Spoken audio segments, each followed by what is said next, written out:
Hey everybody, welcome to the Gootz Cast. It's Tuesday, the 30th of June. We are done with June. This is the third whole month that me and Andrew Lee have devoted our lives to covering wrestling full time during this pandemic that is slowly destroying our nation. And we're not giving up. Andrew Lee, how are you? I'm very, very good. How are you? Good. I just want to say one thing real quick. Dave Meltzer today put out a tweet. Thank you so much. Apparently now WWE going forward, everyone has to wear masks. I saw that tweet. Yes. And Dave Meltzer's like, thank you WWE. We can't change the past, but we can do the present. We can work in the present. And I'm gonna be like, stop. I'm sick of people thanking companies for doing the bare minimum. I'm sick of people being like, well, I know that you potentially have destroyed so many lives with your carelessness, but thankfully today you're gonna stop. No, fuck you. You should have been doing this since March. Like, I don't give them thanks. Yeah, basically that's like thanking someone for not hitting their wife anymore. The people who don't know what we're talking about, Dave Meltzer put out a tweet that says WWE now makes it a requirement. It's a requirement that all audience members must wear masks. So remember, before, nobody was wearing a mask. This past few episodes, we've seen people, some were wearing masks, some were not. Now it is a full requirement that everyone in the audience must wear a mask. And Dave Meltzer thanked them for it, saying it's, you can't change the past. You can only change the future. Whatever. I don't even care. I don't thank them. Like I said. I know what you're saying. I get what you're saying, that he's such a, why are you thanking them for doing the bare minimum? Yeah, but other people also were like, you know what, we got to give them the benefit of the doubt. We got to all work together. Like, you're not part of the company. I don't give a, we're not part of the company. Give them the benefit of the doubt. I don't know. Like, some fans think like they're... No. I know what you're saying. Some people actually say that. Give them the benefit of the doubt. But I'm like... Or we all got to... one fan where we all got to work together. We all got to come together. Now we can't be at odds with one another. What the fuck are you talking about? Give them the benefit of the doubt. They've been hearing the same fucking news that I've been hearing. Yeah. Maybe more. Yeah. So why the fuck give them a benefit of doubt? We got to praise them now for doing the right thing. No, Junior, people have to understand, he does not care about fucking people. He only cares about his money. He only cares about his own legacy. He doesn't fucking care about them. Here's what I want to say to everyone watching this. There is no wrestling community. People like to say the wrestling community, da-da-da. Like you're part of the same fucking, like you're part of the same community as an Alexa Bliss or Charlotte Flair. These are people I watch on a TV show. And right now this TV show is doing everything it can to murder Alexa Bliss, whether she realizes that or not. So I'm going to call them out. And I don't thank them for doing the bare minimum to protect the wrestlers' lives. 3 months later, July fucking 1st, I don't thank you. You know what I say to you? Fuck you. And if anyone dies, it's on Junior's head. And let me ask you. Oh, go ahead. Continue. I say, you know what I think? Like Dave Meltzer said, there shouldn't be shows, but I don't think Dave Meltzer and Brian Alvarez really don't want there to be shows because then no one is going to watch their fucking stupid radio show. Yeah. So they kind of don't want shows, but they do want shows. Like they down deep because if WWE, if Vince McMahon was like, you know what, money is not an issue to me. I'm canceling WrestleMania. I'm canceling everything until we have a vaccine. I'm just going to show old matches from the 80s. I don't know. And Bruce Pritchard will host it, and that's it. I don't want to put anyone's lives in danger. They would be so fucked because what would Dave Meltzer write about? Yeah, of course. Yeah, of course. So, whereas I would still do the podcast. We cover NXT UK every fucking week. It's just. Let me ask you a question. Did they reveal what their schedule is like this week? WWE. They did somewhere. I forgot. Oh, I thought you knew. I didn't know. They're filming, I think, towards the end of the week for SmackDown. Did they reveal? I think I read a little bit of it, but I'm not 100% sure what the NXT UK meeting was about today. Oh, just be ready when they call you into work. Zero tolerance. If they find that there's proof that people molested or raped, you're definitely fired. It was basically, please don't rape anyone. That was the meeting. And they fired one referee and suspended Joe Coffey, right? Yeah. Mm-hmm. So nothing about Jordan Devlin yet. Nothing about Wolfgang yet, right? Yeah. Is there anybody else who was in trouble? Trent Seven and I think that went away. That was just like, dude, like, so some girl. That went away. Can I tell you how fucking weird people are? How weird, like, this is nothing to do with wrestling, but I just want to say this is how fucking people. some girl messaged some video game designer thanking him for putting bondage in the video game, and so he said Thanked him? something. Yeah, for putting bondage. Like, I'm a bondage fan. Thank you. So he started hitting on her because your first message to a guy is, "Hey, I like the fact that there's bondage in your work." You assume this girl's like a little, like, you know what I mean, into it. You would, I guess the guy can perceive it as she's flirting with him. Yeah, so he hit on her. She stopped responding and posted screenshots that he was harassing her. And it's like he asked her a couple of questions about her like personal life, and she answered them. And she said, "I'm not bothered by those questions." So he kept asking, and he got a little nervous. And he's like, "Oh, it's so great to talk to a hot chick who's into my video game." And then she got mad at that. And it's like that's not harassment. That's not the same thing as Jack Gallagher raping you at a party. If a guy, like, we have to like make the distinction that you can be awkward with a girl and it's not like a problem, because people make mistakes, people misread signals. That's not fucking sexual assault. No, that dude.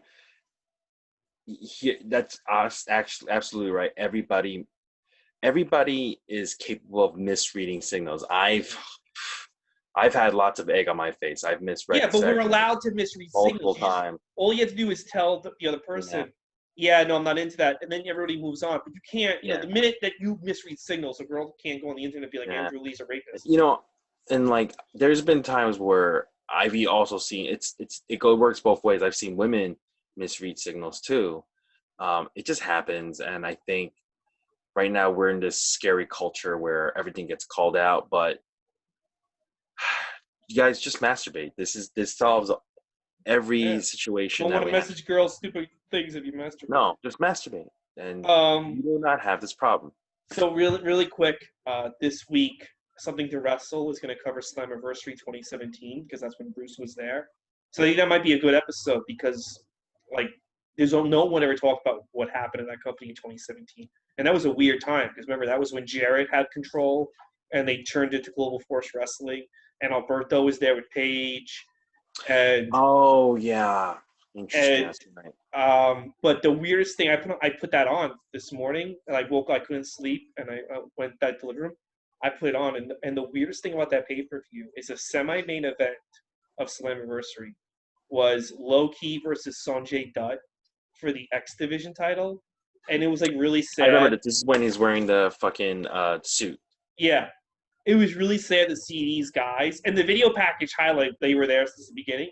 It was really sad to see these guys like still fighting for the X Division title, and like acknowledging they're old, but also like that like they're still like up and coming. Like, you know, they tried to present these guys as like, oh no, these guys could be the next big thing still. And it's like, no, they're really old now. Like, you know, they've been that was when like Loki like sat on or kicked Sanjay Dutt's eye and it got humongous. And yeah, and he had to wear an eye band. Yeah. Yeah, I remember that. That was a weird era for the company, man.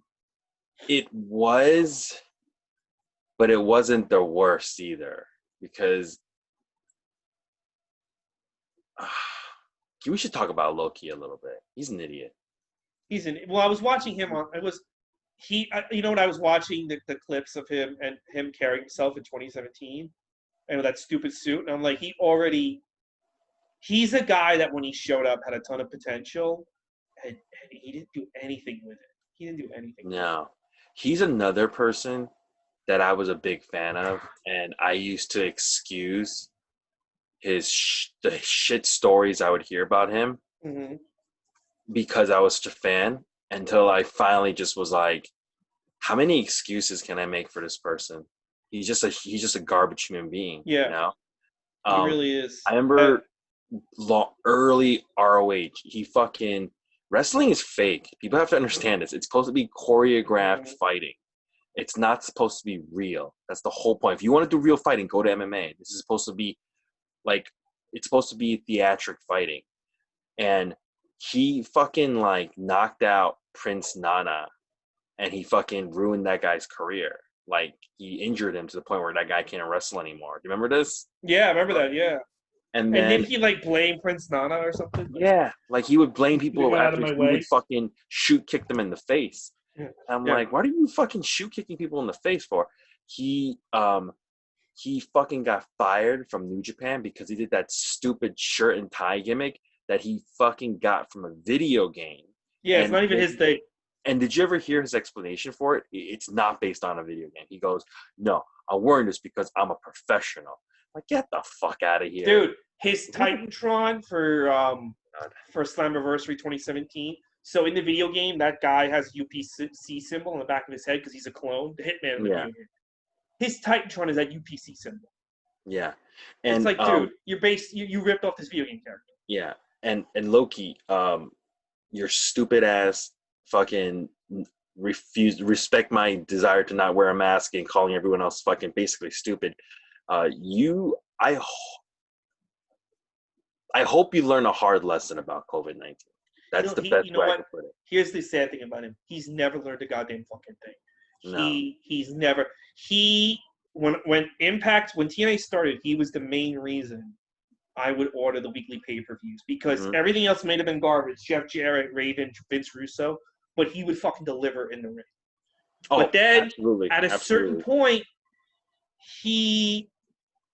and I saw this in TNA, at a certain point, he just stops trying and he gets lost in the shuffle.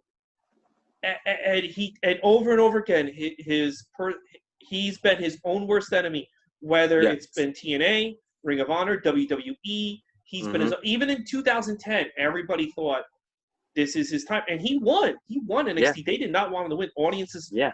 And he is his own worst enemy. And, he is a guy. Is definitely his own worst enemy. Yeah. He is a guy that could have had the industry handed to him. And here's the thing, Loki. Yes, you were fantastic in the ring. You were basically one of the few reasons why I was first checking out Ring of Honor. And here's the thing, though. Everybody gets old. And everybody starts not wrestling the way they used to. And you're at that point. Now, here's the point that I'm trying to make. If you are a good fucking human being, you will still have work, even if your body is falling apart, because people like you, they want you around. That is not your case. Nobody will want you around. And as your body falls apart and your in-ring ability starts going down, you will find yourself getting less and less and less work. Which it already was. So look yourself in the mirror and ask yourself a real don't nobody else around, just yourself. Be honest with yourself. Am I saying the right things? Am I doing the right things? You know what the saddest thing about that 2017 match is that, like, both guys' time has already passed, and they were still treating them like young up-and-comers, but they weren't. Everyone else has moved on from the next division. Samoa Joe, Chris Daniels, Kazarian, AJ Styles. I mean, 2017, AJ Styles is main eventing with Shane McMahon, and he's about to become the WWE champion. Samoa Joe's fighting Brock Lesnar in 2017. All these guys moved on. But here's the thing. At least Sanjay Dutt admitted, hey, I never could do anything, and now he's producer in WWE. Probably has a really good job, right? Mm-hmm. Is he still there? He is still there, right? Yeah. He is still there, yeah. You did nothing, and you're going to be nothing, and everyone's going to be like, oh, you know who could have been a star? Loki. That ship sailed 10, 12 years ago. Loki's going to be in the same boat as, like, Teddy Hart. Could have been something. But he got in his own way. He got in his own way. Now that you mentioned the Slammiversary 2007, you want to start with Impact? Yeah, let's do Impact and AEW. Yeah. So now we're in the Impact approach. We have to do this pre-show for bullshit. Yeah. Impact actually started with a pre-show thing. Instead of just going straight to a match, you had Josh Matthews and Madison Rayne. I'm guessing in their house in front of a TV and a fake fireplace. And they opened the show, and they mentioned what they said was announced late last week.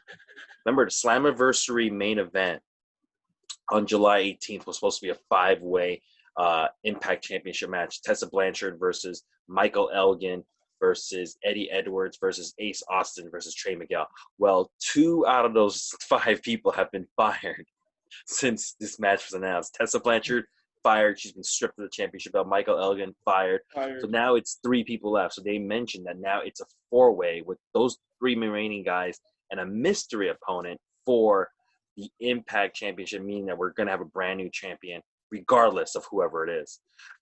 So that's how we start off. Mm-hmm. Can I just talk about that real quick? Yeah. Who do you think it is? The 4th person, mystery EC3. person. Yeah, that's what I was thinking too. I was thinking the EC3. And they're gonna give the belt to And EC3. do you think they're gonna just give the belt to EC3? I would, yeah. Yeah, I mean, he is gonna tower over all three of those guys. Ace Austin, Yeah. Trey, and Eddie Edwards are all small guys. He's gonna tower over them. I mean, I think EC3 just needs to be the face of that company. So We'll see. I know it's like, but he was a jobber at WWE. People believe in EC3 still. He proved himself all those years in TNA. So No, I don't think it's because he was a jobber in WWE. It's just like he's the guy who left and he comes back, and the first thing you do is give him a belt when he comes back. I know, but there's not a lot of good options. That's true. They kind of put themselves in a corner. And to be fair, EC3 really is an Impact creation. That's an Impact Wrestling creation. Mm-hmm. And I think a lot of people, EC3, even though he was a jobber in WWE, I don't think he has that jobber stink. No, because nobody was ever like, oh, EC3 sucks. They're like, what the fuck are they? Across the board, people are like, why are they doing this to EC3? Exactly. Across the board, people are saying, like, you guys did nothing. It's really weird to me because, like, he was like everything Vince was. I think because he's everything Vince shoves down people's throat. He had like the attitude. He had so much going for him, and to do nothing with it was so weird to people. Like he went and reinvented himself, like Drew McIntyre did, and they. No, the problem was he's EC3. That's the problem. He's an Impact creation, dude. That's the problem. It's still related to Dixie Carter. Yeah, if he came in when they hired him and he said, I know I got famous as EC3, but I'm going to do whatever you guys want me to do. We could just take away the name. But I guarantee you, it would have been different. I guarantee you Triple H said they were going to change their name. They probably thought, I guarantee you Triple H probably thought that the EC3 name was money. Because, like, you know, they didn't change AJ Styles' name, Yeah. EC3 is a good name, though. That's the thing. It's not a bad name. I think it sounds stupid. I like the way it sounds. EC. When I hear a wrestler's name, I want, like, a name like a Hulk Hogan or, like, a Stone Cold Steve Austin. Well, you could always just call him Ethan Carter III. That's also a good name. Stupid wrestling name. It's like a wrestling name if you take a non-wrestler and you tell him a fucking name, it's got to invoke an image. Well, it's like better than Derek Bateman. Rosa. Like a Thunder Rosa. All right, That's they should have called him wrestling name. You know what they should have called him? Thunder Thighs. They should have called him anything. That's not EC3 because I think that was. They should have. You know what they should have? They should have called him EC through COVID-19, and then he would be the top heel of the company. Maybe, yeah. All right, let's go to our first match. We got Chris Bay with Johnny Swinger versus Suicide. I keep forgetting this character is there. You still can't figure out who Suicide is, but it's a tall, lanky white guy. I can tell you that. EC3. Singer. It's a EC3, yeah. He's been hiding as Suicide. Swinger interferes a little bit. It's a good match, good opening match. Swinger interferes a little bit, and while the ref is distracted, and Chris Bay hits that. He brought his finisher back, the springboard Famizer that he hits. I love that fucking finishing move. It's great. Basically, he springboards off the middle rope, and then he fucking hits a Famizer on the opponent for the win. Chris Bay wins. I thought this was a good opening match. Chris Bay looked good. I like this. I think now they're finally getting behind Chris Bay, which they should have in the first place. Yes, they should have. Now they have no choice. They have no choice. Yeah, the roster is Impact's roster is kind of thin, especially not on the women's side. Men's side, it's very bad right now. Yeah, so they're about to get an influx of talent. So, after this match, Moose is getting interviewed, and he's talking about Crazy Steve. Talking about how he should have, he's can't compete. And how they're going to have, what do you call it? Like some kind of, they're going to have a former TNA champion or Impact champion show up at Slammiversary and all this stuff.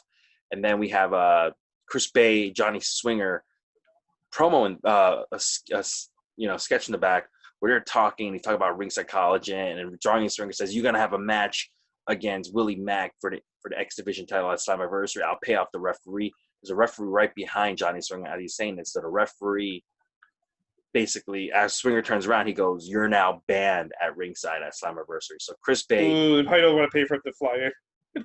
what?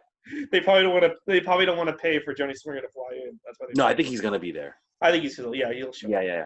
It's Chris Bay versus Willie Mack for the X Division title with no Johnny Swinger at Slammiversary. I liked both were fine. That little sketch was fine, and the Moose interview was fine too. Anything to add for those? I'll tell you what I fucking hated. That music playing over Moose's promo. They do that all the time. They gotta stop doing that with promos. They can play that music when Josh is like going down the match card and they're cutting the commercial. But if Moose is gonna sit there and give me a 20-minute speech, that fucking music, it's the worst fucking music anyway. And they play it like 9 times a show, and it's drowning out Moose.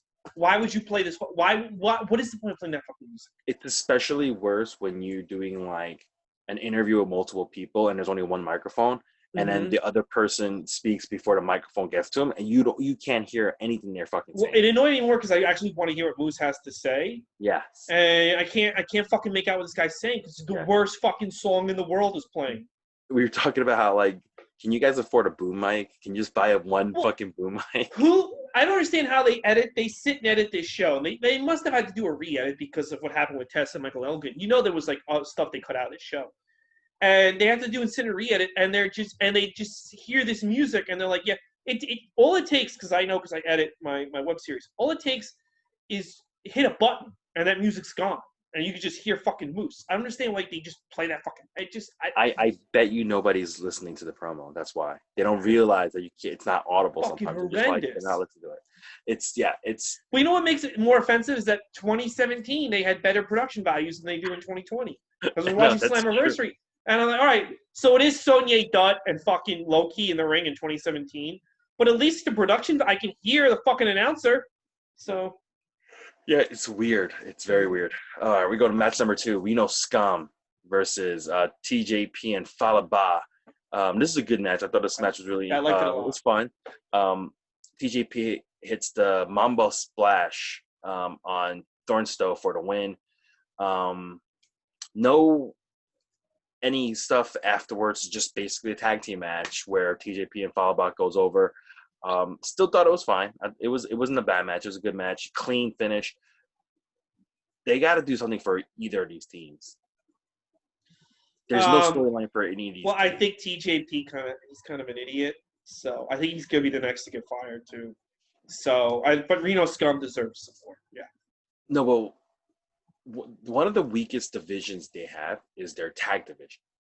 And their tag division's weak because you're not building up any other tag teams. Yeah, like, it's almost like they don't want. Like Reno Scum's just having a match with TJP and Falaba. Where's the storyline? Well, the story there was a set up last week. They were making fun of D'Lo Brown, Reno Scum. Yes, I remember that. They made fun of D'Lo Brown. TJP. So there is a storyline. Don't make fun of our fat friend D'Lo. And then we were I guess that there's some of us technically that is a storyline. But how long have we been reviewing Impact, and this is the first storyline that Reno Scum has been in? And, well, they've been around since 2017, right? I remember Jarrett hired them. Yeah, and this is Did they have any storylines? I'm just wondering it because I think I check out before the world ended. I would check out this show like every 4 to 5 weeks when I got home early for my spots. And I never saw them on the show. Have they done anything on this fucking show for the last 3 years? Or? Exactly. Well, I don't know why they're not building up this tag team at all. Mm-hmm. You know, I'm not saying they have to be champions, but like make them a contender at least just to keep your tag champions like actual champions. But whatever. This is a fine match. I thought it was good. We get locker room talk with their guests, Johnny Bravo, and then Rosemary shows up, and then Taya Valkyrie shows up, and I'm gonna be honest. The best part about this was Johnny Swinger. Johnny Swinger. Oh, Johnny Swinger. When Johnny Swinger says Frenchie Martin can't help you now to Johnny Bravo. Yeah, there was some other shit he was saying. He was funny. Well, go ahead. Dude, the fact that Johnny Swinger was he always this funny? That's what I want to know. Like, how did they not? How did no one pick up he was this funny in the 90s or in the 2000s? He Like, was saying really funny shit. he's so fucking funny. He is the most improved. If we get to December, I'm giving him the award right now of most improved wrestler of 2020 What was some because of the shit that he was saying that was so funny? I'm I trying to remember. forget, but it was like everything he says is funny. He's so fun. Dude, I had this idea that I would talk to my friend where Marty Jannetty gets put as the GM of Raw, and he does it, and he thinks it's still like 1989. He's like basically like Steve Carell, but he's basically like the guy in The Office, but as a wrestler. And Mhm. Johnny Swinger is that character. You know what I would do if I was WWE, I would get a guy from the Attitude Era, like a Al Snow or something, and put him on Raw in this role. Because if you get the right guy who's funny, like a guy who never went anywhere, like Johnny Swinger, Yeah. it would be if you get the right guy. I guarantee you that guy would get super over in WWE because Johnny Swinger. I would hire Johnny Swinger to be like a character on Raw SmackDown, Yeah. like It's a major character. for people who are not familiar with Johnny Swinger's character, basically he's playing a guy who was an active wrestler in the early 90s, maybe. Mm-hmm. I guess you could say the 90s, yeah. Yeah. And he has not, his mentality has not left from that era. So he's still Dude, talking. he's only 44 years old. Yeah, yeah. He's In this, in this, in Impact, in this era that we're in, he's still talking about Rizads, which is, yeah. carny for rats, ring rats, girls, and he's talking about pills. He's like, when he talks about pills, Oh, he's so the funny. funniest How thing did in the they not world. like in WCW? How did they not pick up how funny? Because he didn't learn this at 42 years old. He must have been funny back then. How did they not pick up how funny this guy was? When he pooped in Oh Kenny yeah, he pooped Shamrock's in the bag, bag. Yeah. because if you grew up like reading the dirt sheets and stuff like that, or No, they reading, pooped in Sonny's bag. yeah, Yeah. like there are tons of stories about wrestlers just pooping in people's bags, and this guy's just doing it. And You know why I think this is funny? It's because he was always like around, but like he wasn't like a big deal. And now what's funny is like he's been around for 20 years. And yeah, now, like he's pretending that he's like he was a big deal when he wasn't. That's why it's kind of funny. So maybe it wouldn't have been as funny.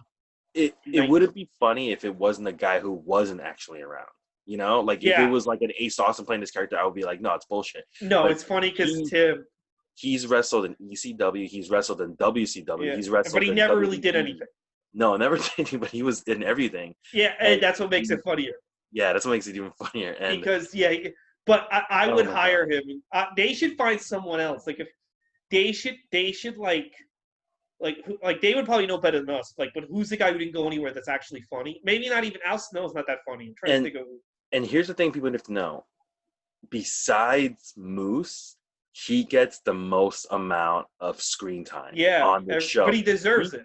Yeah, constantly every week, you and I are always saying that there's two people who are super entertaining on the show. It's Moose and Johnny Swinger. And you know who? They're But I gotta constantly give getting the most amount of screen a time. third person who I think is really good as Deanna Peruso. I think she's been doing good so far. She hasn't done enough yet on the show for me Yeah, to I mean, she's make not that funny. judgment.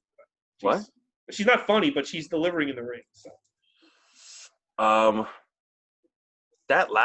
Didn't she have a match last week against like Eddie Allie. Edwards' wife? And Yeah. that sucked. That match I sucked. think That that was was like a more 2-minute her. match. Yeah, but I don't know. She's not getting it done in the ring. She's having a 2-minute match. I like that match. But anyway, Johnny Springer's old. He's in 3 segments already. It's fucking great. Anyway, basically, he goes. Madison's implying that Rosemary and Johnny Bravo have a thing, and then Johnny Springer's like, no, she's got a thing with me, and they almost start a fight. I do not know who the Johnny Bravo guy is, so I had to like look him up. He was a referee. He was a referee / wrestler, but now he actually works at Impact as a trainer. He's a producer, and he's supposed to be Taya's butler or some shit. Anyway, Taya and Rosemary are probably gonna make a tag team out of this. That's what I got from this segment. Rosemary is super, super bad now. She's not fun to watch. She's super annoying. She's supposed to be like a supernatural creature, so she calls everybody mortals. and she doesn't understand how the human world works and stuff. It's very annoying. I don't like that shit. But everyone else anyway, was not acting, was bad, but he brought it home. He delivered. yes, Delivered the yeah. goods. Johnny Stringer brought it home. You mentioned Deanna Purrazzo. They do a Deanna Purrazzo Jordan Grace package for their match anniversary. I thought this was actually a good package. It was a good package, it's not yeah. WWE quality, but it's still very good. I actually am looking forward to this match at Slammiversary. I think they are building it up well. So that was a good video package. This show isn't perfect. So none of I say this as I bring up our next segment. We get the North. They're in the ring cutting a promo about why they attacked Ken Shamrock last week. Ken Shamrock comes out, and they do that weird screen thing, and then, Sami Callihan's in the ring with him. And these guys are supposed to be enemies. But now Shamrock and Sami Callihan are beating up the North. And Madison Rayne and Josh Matthews, they're just trying to put this fucking over. Like, they're enemies, but they're like working together. And there's a point where Josh Matthews is like, it's like Batman and Joker. And I'm like, no, it's not. No, it's not. It's nothing like Batman and Joker. All right. That's iconic. How, like, and basically this is going to be a match. Did you enjoy, so actually after the commercial break, Scott D'Amore, he's on the phone. He mentions the Good Brothers. North comes and complains, and then Scott D'Amore goes, all right, the North versus Sami Callihan and Ken Shamrock for Slammiversary. For the tag team titles. Did you enjoy, or is there anything you want to add about this entire North? I fucking hate Ethan Page. Someone has to direct him. I fucking hate. Dude, he overacts. He emphasizes the wrong syllable on every word. He does everything wrong. And here's the problem, is that he could probably be coached into being entertaining. But left on his own devices, he emphasizes the wrong words. He overacts. He makes weird facial expressions. He's so over the top. It's not over the top like Johnny Swinger where it's funny. It is cringy. But the most frustrating part is he could actually be good in that role if somebody was guiding him. And no one's guiding him, and I think it's ruining the North. He's awful. I think you have a point. I don't think there's anybody giving him pointers. Or if there is somebody giving him pointers, that person needs to be fucking fired. Yeah. Even the shirt he was wearing, like, none of it's funny. It just... And I think I get the North's gimmick. The North's gimmick is that the other guy's, like, super serious, and this guy's, like, a goof. But Ethan Page brings enough to the table that combined, they're kind of, like, unbeatable. I kind of get that. That's the gimmick. He's goofy, and Josh, what's his name? Josh Alexander is like, deadly serious, and he, like, won't let anyone fuck with Ethan Page. But at the same time, Ethan Page is so fucking over the top with the way he blinks too weird. Like, what is with that weird blinking he does? Like, everything he does is wrong. What do you think about the Sami Callihan Shamrock thing? I think it is what it is. I don't think it's the worst idea ever. You know, they need to fill up the card, so. Yes, so they're going to be fighting for the tag team title. I don't think Shamrock should be in a singles match. That's true. That is true. I don't think Sami Callihan should be in a singles match either. So I think in a way that's good that they're in a tag team. You know what? The North beats these guys, and then you have the Good Brothers come out. So. Yeah. So Scott D'Amore before on that segment, he's on the phone. He mentions Good Brothers. It's pretty much confirmed that Luke Gallows and Carl Anderson are signed with Impact. They're probably showing up, which is good. The tag team division needs something. One thing I do hope for is that they're less jokey this round. Yeah. You know? They're too jokey. They were too jokey in WWE. You know what? You know what though? I think they're gonna treat Team Impact like a joke and put all their real effort into Japan. But we'll see. They're gonna put all their effort in Japan. Oh. Yeah, they'll treat Impact like it's jokey. I hope not. I hope not. But you know what? Here's the thing. A lot of wrestlers did. Yeah. A lot of wrestlers treated Impact like a joke. I think Impact is bringing in EC3 and Rusev and the Good Brothers. I think they need to be like, look, guys, we want to make this a legit show. We don't want to just be like a stepping stone to AEW, WWE. Help us make this a legit show. For at least for a few years. Try to help us. Do you think they will? No. No, those people. they'll just take advantage of what's going on. Yeah, they'll just take advantage of it. As soon as AEW coughs up money, they'll take off. All right, we got a flashback match. It's Eric Young versus Nick. Can I be honest with you? Here's the curse of Impact, all right? The minute you become fucking undeniable in Impact, everybody's like, why don't they leave Impact? And if you stay in Impact too long, it hurts you. It doesn't help you. Yeah.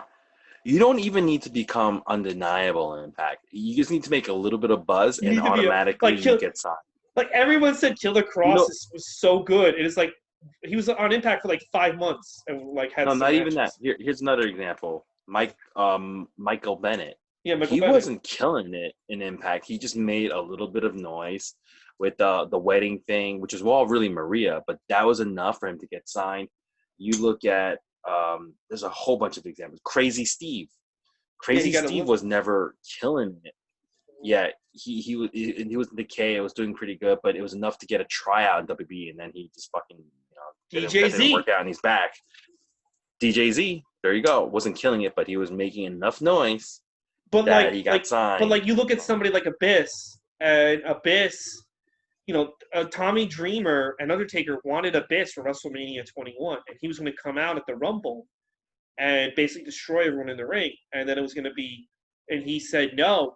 And now you look at Abyss, and like he had a really long career and wrestled everyone. I mean, he wrestled Kurt Angle, he wrestled Mick Foley. If you think about it, he had a good. If you just look at it.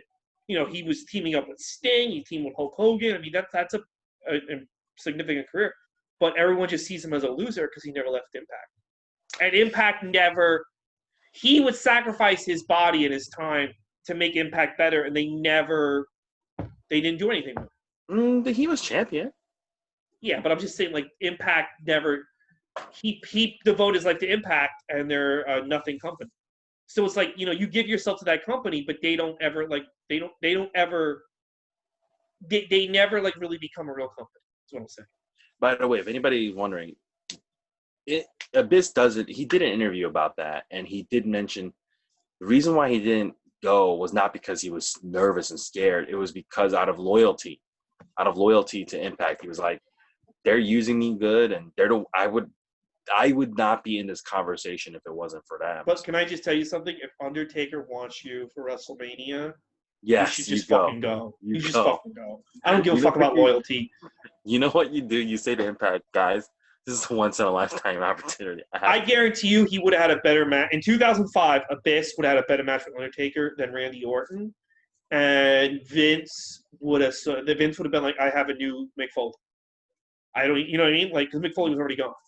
There's so many matchups of Undertaker that, like, man, he would have became like another Kane, Undertaker type character because Vince would have thought this guy was the fucking best, and then like he could do the Joseph Park character.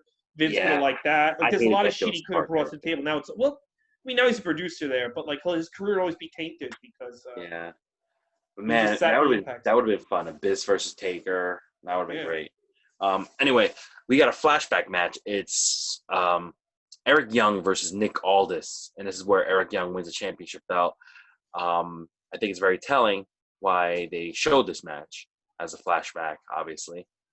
That's right. Nick Aldis is coming to Impact Wrestling. What's causing all this? Do you think there's a possibility that happens? NWA. I think it's anything because of the Dave Lagana thing. I think everything's up in here. Yeah, because Nick, the one who was super gung-ho about NWA was Nick Aldis, but Dave Lagana, which was supposed to be like... I don't think he likes TNA, though. He doesn't like TNA, but you know what he does probably like? Supporting his family. Mm. So, and it's... Well, I mean, Hold on, WWE. Mickey James is with WWE. I mean, bringing Nick Aldis into WWE wouldn't be the worst idea. No. Here's the thing. That's not his decision. Dude, But he wants to go to WWE. You know how I noticed? Because every fucking interview he does, he always brings it up. I swear. but If I'm you saying listen like to if him, maybe they'll bring him in now. no, they won't. WWE If won't. everybody leaves the company because of COVID, No, I don't think they're gonna bring him in. There's somebody who works there who doesn't like him. Jeff And Jarrett. no, maybe Bruce Pritchard. Why? And Bruce Pritchard used to work at Impact, and Yeah, I that's right. think, When he was Magnus, Brutus and Magnus. one of the things about Nick Aldis, and he'll admit to it, he speaks up a lot. He kind of has a thing where, like, if he doesn't like an idea, he'll say it. You know, I'm sorry. I'm kind of really interested to listen to the Slammiversary 2017 podcast because that's a weird time in that company's history. Yeah. I think Aldis was there. So. Yeah, Aldis really wants to come to work for WWE. He always talks about it, but they will never have him there. I think that's why right now NWA might be done. Zicky Dice was another one who left recently. So there's a lot of guys just starting to leave one at a time out of NWA. And I think... Dude, when I would have left, I would have left the moment I saw that first episode of Carney Land. Now I wouldn't even waited for the sexual harassment. I'm so glad we don't have to watch Carney Land anymore. God. That was a fucking disaster. That was so bad. That's such a bad show. We got Jimmy Jacobs. He goes in the back and he tries to interview Trey, and Trey's all serious now. None of that jokey rascals thing. Then he goes, "Hey, you don't know me. I come from a neighborhood where you make $1 out of 15 cents." I'm like, all right. So you're in hip hop culture now, all right. They're just dropping that Zachary Wentz storyline they were doing, huh? Probably because maybe it was leading to something with Joey Ryan or Elgin. I know. It's like the point. Oh, yeah, you're probably right. Then they probably scrap it. Is it okay if I move on? Is it okay if I move on to match number 3? Mm-hmm. Crazy Steve versus Moose. Moose wins with a spear. This was actually a fun match too. Not the best match because Moose is still not the best wrestler, but this was a good match. This was a fun match still to watch. After the match, Moose starts beating the crap out of Crazy Steve some more, which brings out all these referees. Tommy Dreamer comes out in a face mask, and Moose gives Tommy Dreamer a cheap shot, and then he goes. We come back from commercial break, and Tommy Dreamer's the only one standing in the ring alone. Face is bloodied from the shot by Moose. His mask is ripped off, and he starts cutting a promo on Moose, talking about how Moose is a guy with so much potential and he just wastes it. Just like how he wasted his NFL career, where he worked for like Bill Belichick and he worked with Tom Brady and everything, but it never amounts to anything because he doesn't want to listen. And now he didn't want to be a wrestler. He just came into wrestling because this was his next way to make money, and how he's in the back and he's complaining. It's like, right now this is the hard times when you're complaining about catering. How can I eat this crap? Be a locker room leader.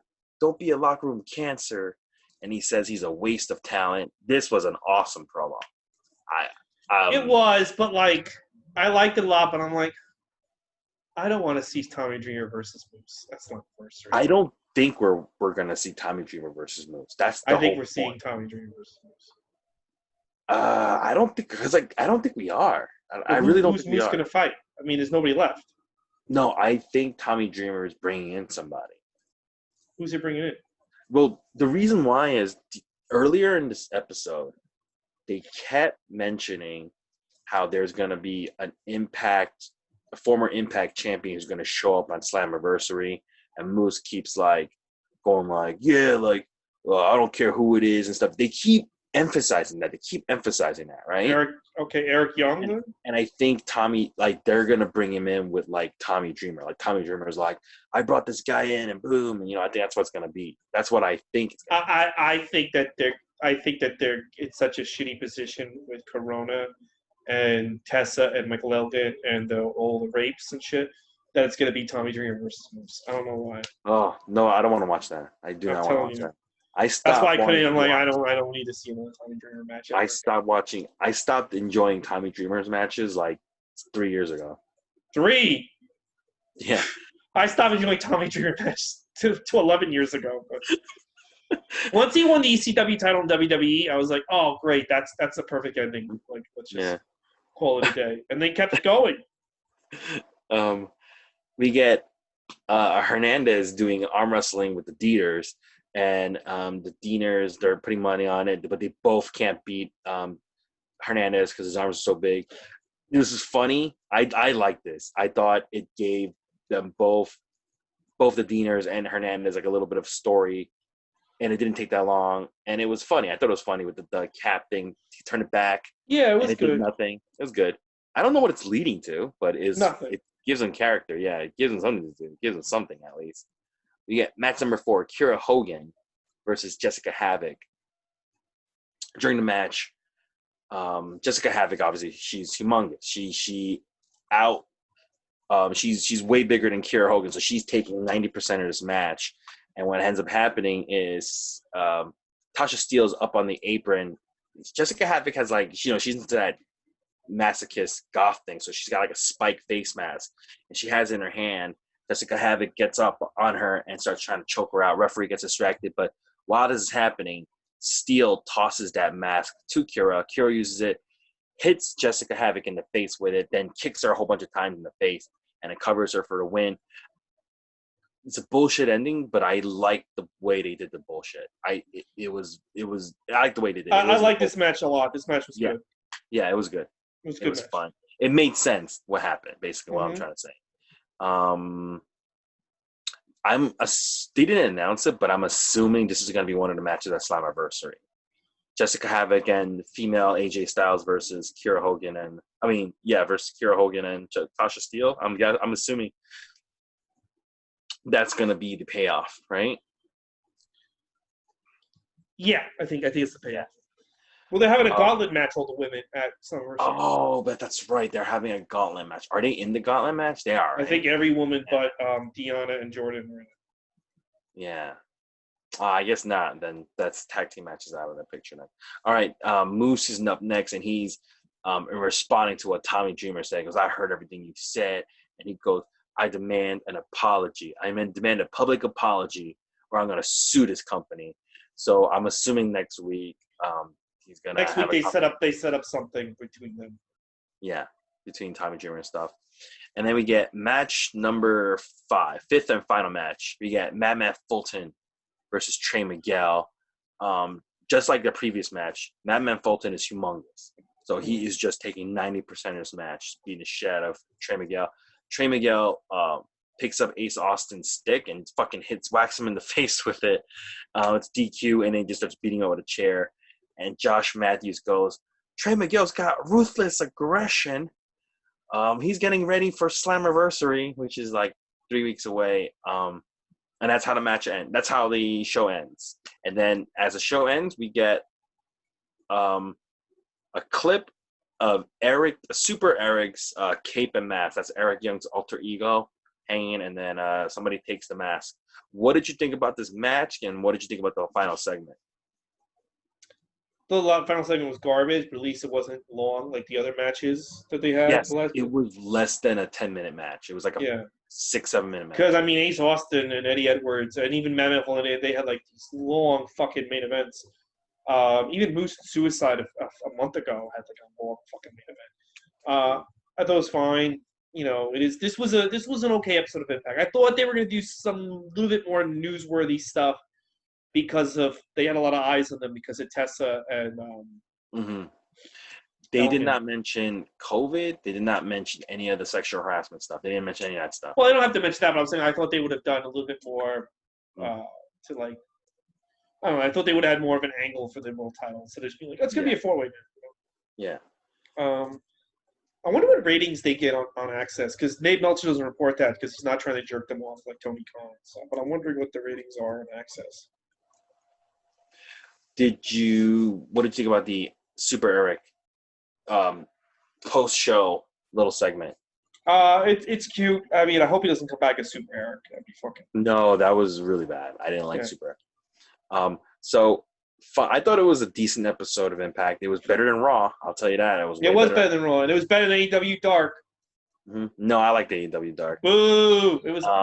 By the way, I think who's showing up at Slammiversary is Eric Young, EC3, Gallows and Anderson, and Leo Rush. I'm still gonna say Leo Rush showing up. Those 5. By the way, I was watching that video again, and I think they even spliced in a clip of Chris Sabin. Oh, that'd be funny.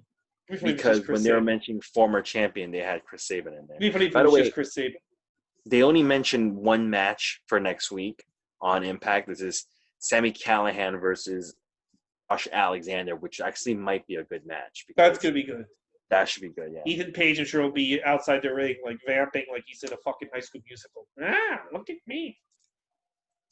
So we're going to go into AEW Dark. It starts off with Brandon Cutler and Peter Avalon. Remember, they broke up a couple weeks ago, and then they're in this backstage segment with the librarian. What's her female? Leva Bates. And they're like, wait, man. Like, they're like, this girl comes and tells them that they're in a tag team match. And they were like, we're in a tag team match, but we're not going to tag anymore. Mm-hmm. And then the Young Bucks arrive, and they're like, hey, man, we're your opponents, and we're going to teach you guys a thing or two about tag team wrestling. And then they talk about the Young Bucks book, and Peter Avalon's already read it, and Brandon Cutler's, how'd you read it? It's not going to come out until November, and stuff. They plugged the book in. I thought that was really cute. Good opening. I like that. The one good thing I liked how they mentioned that the Bucks turned on each other in TNA. I like that. Yes, they said you heard made quite an impact in the industry. Yeah, I felt like that was a generation ago. Yeah, I like the way they said that. Yeah. That was. You know what I like about AEW when they do that kind of like tongue-in-cheek kind of shit like that. Yeah. I do like it. I do like that those insider jokes. I do like that. First match is Sean Spears versus Max Caster. Now, Max Caster, and I sent you this. He is from Crater Pro, I believe, up in our area, Northeast. He's in Rockville Center. Yes, and he has a gimmick where he is like one of the, kind of like like those like, new school rappers, yeah. And he did a video rapping about Sean Spears, like a 2-minute video. I thought it was really good, very well done. I thought it was so good. I started watching these other videos of him. Dude, there's one he did with MJF where he takes MJF singing when he was a kid on Rosie O'Donnell, and he makes that into the fucking beat of the song. It is good. This guy's really good. This gimmick is fucking fantastic. He's a good rapper. But they didn't mention it on AEW Dark. No, they did not. And they don't really do that rapper thing in AEW Dark except for when he comes out with a microphone. By the way, when he comes out and he's wearing the purple and silver gear and his hair is all like, he's got that weird mustache and the little microphone, he reminded me of the Hypno Hustler. I was like, this is like he looks like the revamped Hypno Hustler. Yeah, I remember that. Yeah, from the Marvel show. Yeah. Sean Spears wins with the C4, no loaded glove. This was an okay match. It's all right. This is squash. Yeah, it was whatever. Okay. Match number 2. This one was interesting. Lance Archer versus Pineapple Pete. As soon as Pineapple Pete comes out, Lance Archer just comes up from him and beats the crap out of him. That was cool. Yeah. Pineapple Pete does get some offense, including an offense where he pushed Archer, and Archer bumps into Jake Roberts as well. Joey Janela is standing in ringside. By the way, all the AEW Dark matches tonight, they all had audiences. Okay. And remember, Lance Archer beat the crap out of Sonny Kiss and Joey Janela last Dynamite. Tuesday, and Joey Janela and Lance Archer have a match tomorrow. So Janela is standing in the audience, and he's giving him the stare down. Archer staring down. They're both taking off their shirts and tossing at each other. But because of this distraction, Archer's not fully in the game. So, Pineapple Pete's getting some offense in.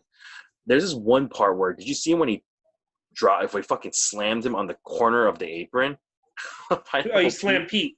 Yeah, he slammed Yeah, Key on yeah, the yeah, corner yeah. of paper. I was like, oof. Anyway, Archer hits the blackout and then the EBD claw. Everybody dies claw, and he wins. As soon as he wins the match, he starts trying to beat up Pineapple Pizza more. But Joey Janela comes in with a leaf blower. I'm not making this up. No, I know. He brings a leaf blower into the. Yeah, I like this match, but again, like I don't know why. I don't. He's got so much offense. When he did it with Jericho, he should have got that offense with Jericho instead of this guy. They are not. They are not.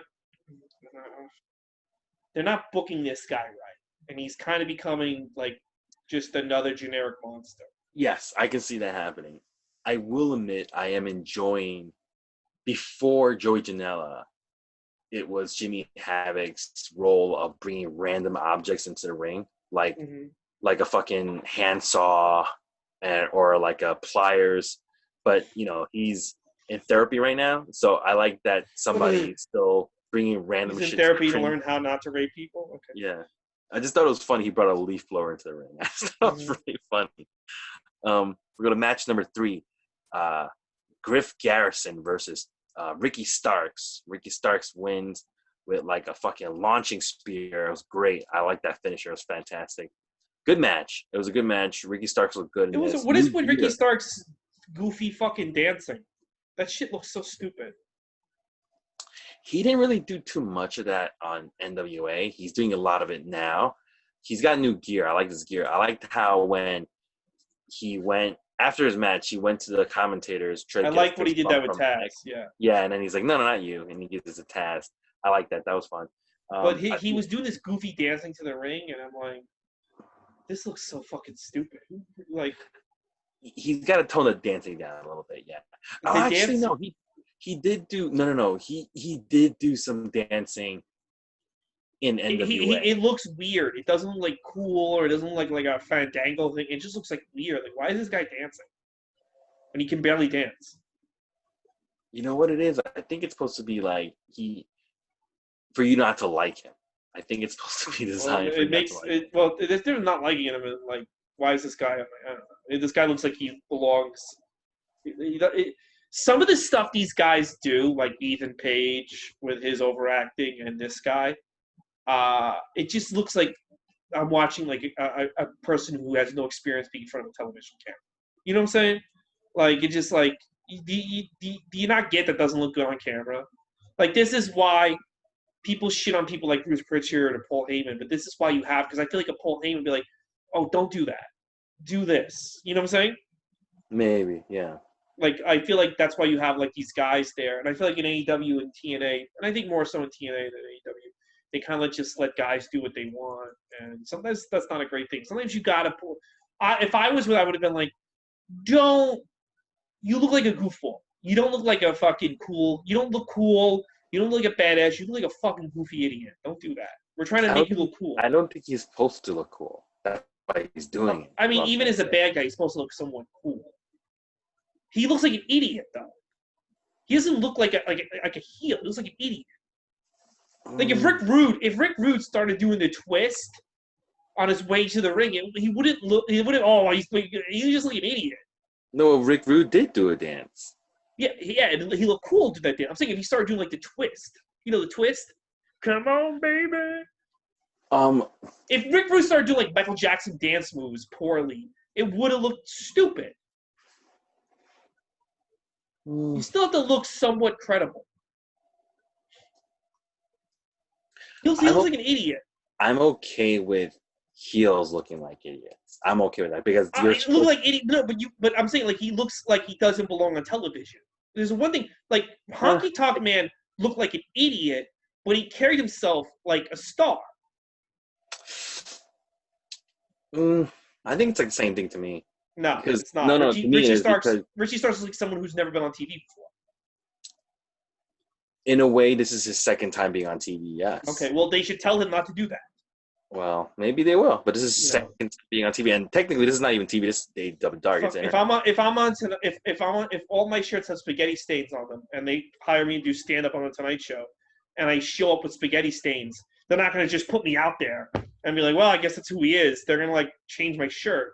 This is not that But you just lost it. That makes no sense. Yes, I that would makes look like no I sense. would look like a fucking idiot walking out on stage in a Tonight Show with spaghetti. No, but he looks like a fucking retard when he dances like that. He looks stupid. He looks like I don't want to watch this guy. This guy looks like he's mentally ill. okay, well, I disagree. I didn't think it was that stupid. I think it looks very stupid. Okay, that's one man's opinion. I think it's gonna be a lot of people's opinion. Okay, all right. Yeah. We'll see. We'll see how the weeks go. What if Austin just started doing like the Charlton Shuffle on his way to the ring? I think everybody can't have the same gimmick. I'm not saying the same gimmick, but you can't do something that makes you look heel. If every heel is a badass heel, that's just super fucking. But then he should be but his character is not a goofy idiot. His character is like, I'm Richie Starks. Like this video, he had a fucking car before he fought Cody. He's standing in front of a cool looking car, and if his character was I'm Eugene, then that dancing would make sense. But his character's supposed to be like somewhat kind of cool. Unless you can change the character to be a mentally ill man who can't tie his shoes, then you can keep the dancing. Okay, I mean, what do you call it? I mean, hey, we disagree on a lot of different wrestling. Well, you don't like Butcher and Blade. I like Butcher and Blade. You clearly don't like Ricky Starks, but I like it. I liked him in the ring, but that dancing and then he did it before and after looks stupid. It looks dumb. I don't think it takes away from him. It takes away. I think he needs to do a little less while he's wrestling. I'll tell you that. Well, I think he needs to drop it altogether. Okay. Yeah. I know this is actually good. People could chime. People, if you guys want to chime in, do you guys like Ricky Starks dancing or do you not like it? We'll go to match number 4. We got Brady Pierce versus Scorpio Sky. I was like Brandy Rose versus Scorpio Sky. This was I know. I can't read my own fucking handwriting, dude. You know what? It was a very fast. You know why? Because Brandy's right after this match, so I was looking at it, I'm like, what? It's Brady Pierce versus Scorpio Sky.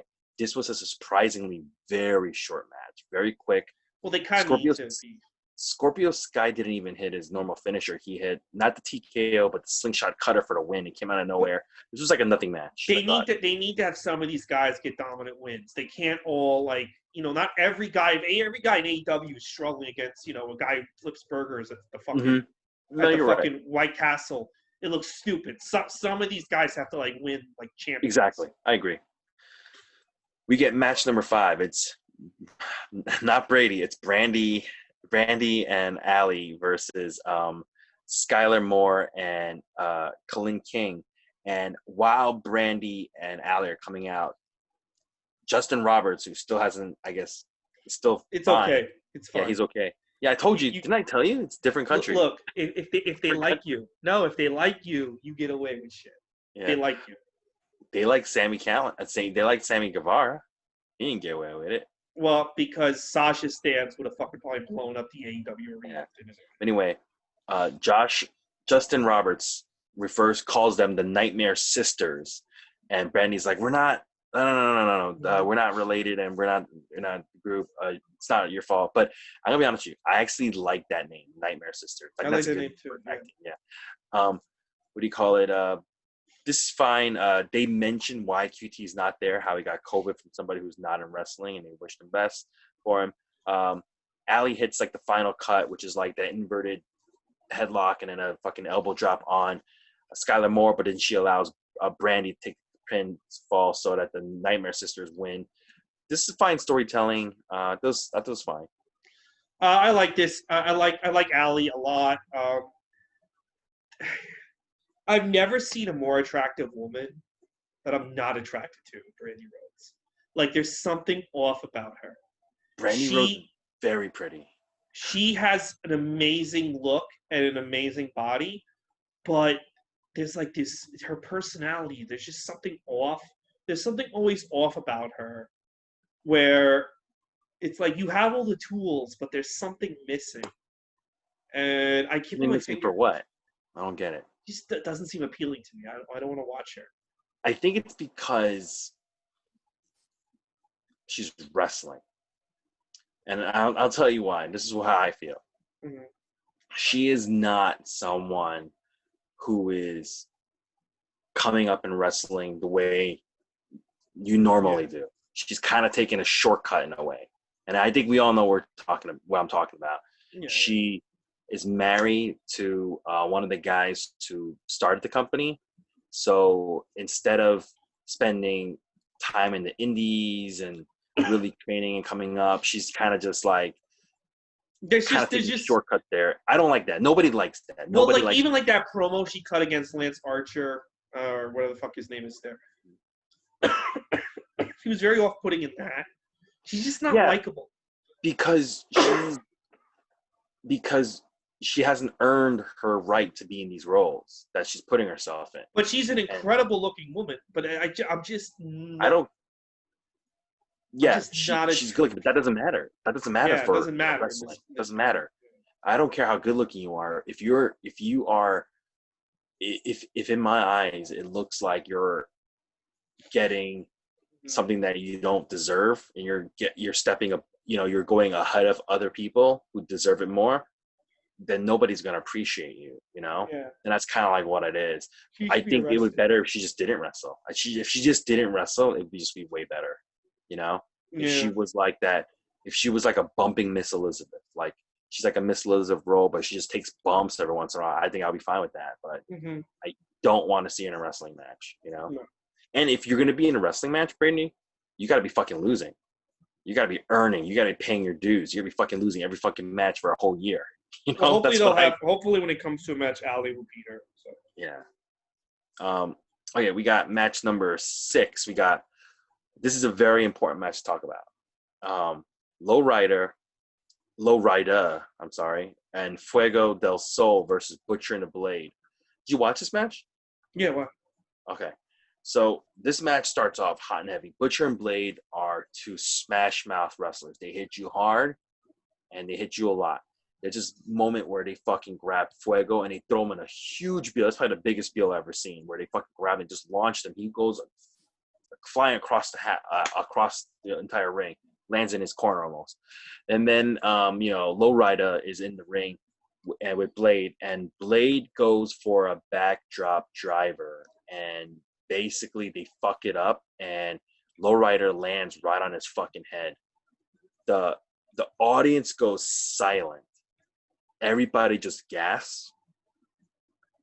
There's a moment where everybody just stops, and Aubrey checks up on him to see if he's all right, and he's all right enough to continue, and you hear Aubrey audibly saying multiple times, "Just go home, just go home, just go home," which they don't.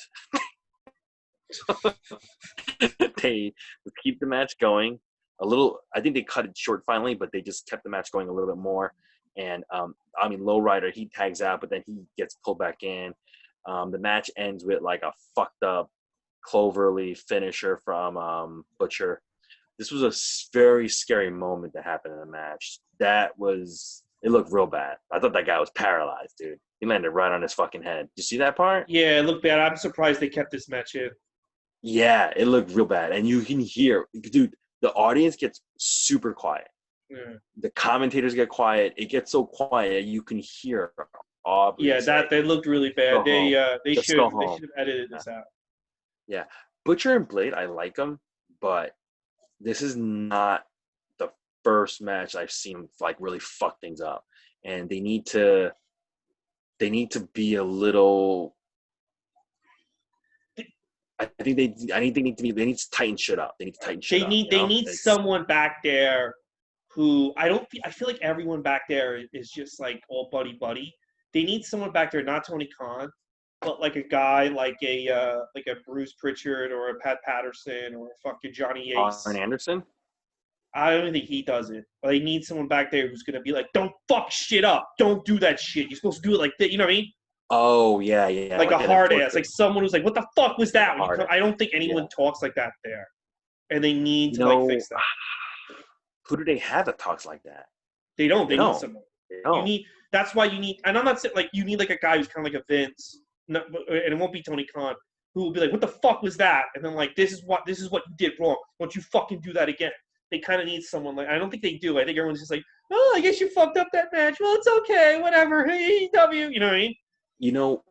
You're right because this keeps happening.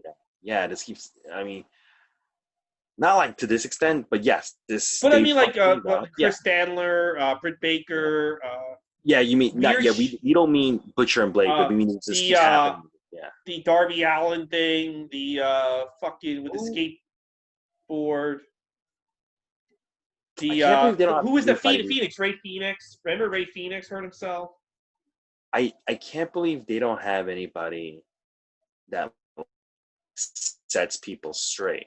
Well, I think they want to get away from that atmosphere where you get yelled at, but you kind of sometimes do need someone at your job. No, you do need that.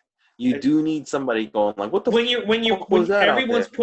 When everyone's putting their lives on the line, you do need someone there who's kind of like the bad cop to be like, "Come here, what the fuck was that? What is your problem?" Yes, we don't do that here. Agree.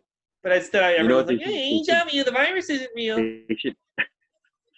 They should hire both you and me. We just be like after every match. Just every 3 seconds. Was that? Like, what the fuck? What the fuck was that dancing? What the fuck? Brandy, why are you even in a ring? Get the fuck out. Like, they was what the fuck is this? Yeah. What the fuck is this bullshit? Cody, why the fuck did you beat that guy again? What the fuck? All right. Cody, do you know what the ratings in the fucking toilet right now? Was this Young Bucks match last one? Because it went to 8 o'clock. This is the last one. This is the last one. By the way, AEW Dark was legit just 1 hour, not extra, just 1 hour on the dot. I did shut this match off early though to get to Impact. This is what it should have been. I still listen. I don't care what anyone says. I still make fuck. What the fuck am I doing? Hold on. What the fuck? All right. So Impact we have is still number 2. AEW is number 3. I don't give a fuck. So we have well, if the ratings keep going the way they are, you're actually right. If you have Young Bucks versus Peter Avalon and Brendan Cutler, this is the main event that was formed from the beginning of the show. Story of this match is Peter Avalon and Brendan Cutler can't stand each other, and they argue a lot, like Andrade and Angel Garza, pretty much. And because of that, they're getting their ass handed to themselves by the best tag team in the world, Bucks. There is a great moment in this match where Matt Jackson has a front chancery on, and Taz calls it a choke, and then Excalibur goes, "Sorry to, I don't mean to correct you, but it's not actually a choke. It's not across the carotid. It's across the carotid artery." And Taz is like, and then they start getting into. They both nerd out and they discuss what's a choke and what's not. This is fantastic. If you're into wrestling, this is fantastic. And Taz is like, anything that's clasped around the throat is technically a choke. And Excalibur is like, you have to imagine, while the match is happening, they're calling matches, they're calling moves, but then they're going back to this discussion. They're like, Taz is like, "Oh, did you see that? There's nothing petty, but what I'm trying to say is that anything clasped around the throat is a choke." And Excalibur is like, "Oh, that was a great move. By the way, if it's around the windpipe in wrestling, that it's a chokehold around the windpipe in wrestling is illegal." So that's it's just going back and forth. I really like that part. It's a nerd thing. It's fantastic. There's a cool moment in the middle of the match where Peter Avalon and Brendan Cutler, they actually start saving each other. Like he moved, Peter Avalon moved Brendan Cutler out of the way and then punched one of the Bucks. And then Cutler did the same thing, and they start working together as a tag team. They start getting some offense, but unfortunately, the Young Bucks win at the end with a BTE trigger on Peter Avalon. After the match, the Young Bucks get Peter Avalon and they get Brendan Cutler, and they say, "I want you guys to come on, shake it out, handshake."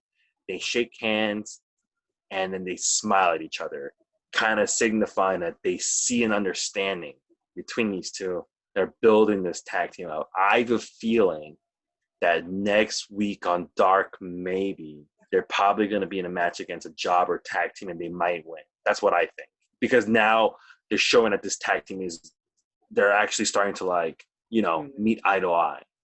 Yeah. So I thought this was fantastic. I showed off halfway because I hate the Young Bucks, and Impact comes first. Sorry, I had to get ready. I had to get emotionally ready, but I'm sure it was fun. You had an hour after Impact to watch. Well, anything with the Young Bucks. I really. You want to tell them why you hate the Young Bucks? You want to tell everybody why you don't like the Young Bucks? What did they? I was at jury duty. I was at jury duty and I was tweeting. And I used to like be more confrontational on Twitter because some comics said it worked. And all I did with the Blue Meanie, the Blue Meanie messaged you to Freelander, and he was like, "Why is your friend so mean to me on Twitter?" I didn't even. I'm like, he knew we were friends, and he was like, "Yeah, I guess I met Blue Meanie, and I didn't even realize it." But anyway, I stopped. I said, "I'll tell him I won't be mean to him anymore on Twitter." But I said something that the Young Bucks. You ever see Lord of the Rings? The movie? Yeah, the movies.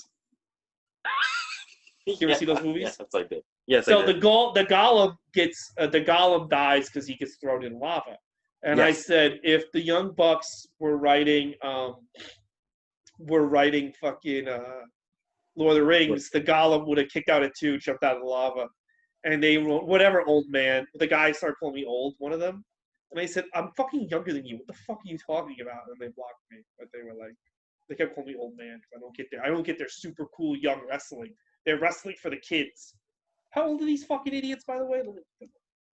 Like hello? Actually, that's actually pretty funny. If the Young Bucks were writing Lord of the Rings, God would have jumped out. See, he would have. Like, and then he jumps out. What? That's very funny. How old are these idiots? All right. Well, one is 10 years younger than me. He's only 30. One of them's only 30. That's a lie. That's a fucking lie. The other one's 35, which makes more sense. Which one is who's Matt? Younger than you. They're both younger than you. Matt's not that much younger than me. I think it was Matt. He's 35. Also, this was 10 years ago. I was fucking 30 back then, dude. I will tell you. Okay. Oh man, Ray. You made me laugh a lot today. Anyway, I hate the I fucking hate the Young Bucks. I literally, dude, I think they're the worst wrestlers on the fucking planet. Though I always have. I like them. They're a good tag team. No, they're not. They're the worst. I fucking hate them. I fucking literally. I hope they get COVID. If you know what, I'm gonna say I hope they get COVID. I really do, and they don't recover ever. I would recommend you both Impact and AEW Doctor this week. I would recommend Impact, not AEW. Can I just tell you something? Yeah. Can I just like Dave Meltzer all day like argues on Twitter with people about AEW's ratings and like breaks it down. Like actually 51-year-olds are watching you. Like, you know, this breaks down the audience thing. Like he fucking interviews everyone who like watches AEW. TNA was getting 2 million people at it like 10 years ago. Was getting 2 million people a week watching them. And he never broke down their ratings. He never said how great they are. AEW can't even get 800, 900,000 people to watch their show. And he acts like they are WWE 2.0. And he argues with me, he yells at people. And then, you're literally telling me that, like, if AEW can't have shows, they're out of business. But then he'll yell at people that Tony Khan's dad has more money than Vince. Yeah, I don't believe that they would be out of business if they run shows. I don't believe that at first. I don't believe that. No, I don't believe that. I think they could take months off.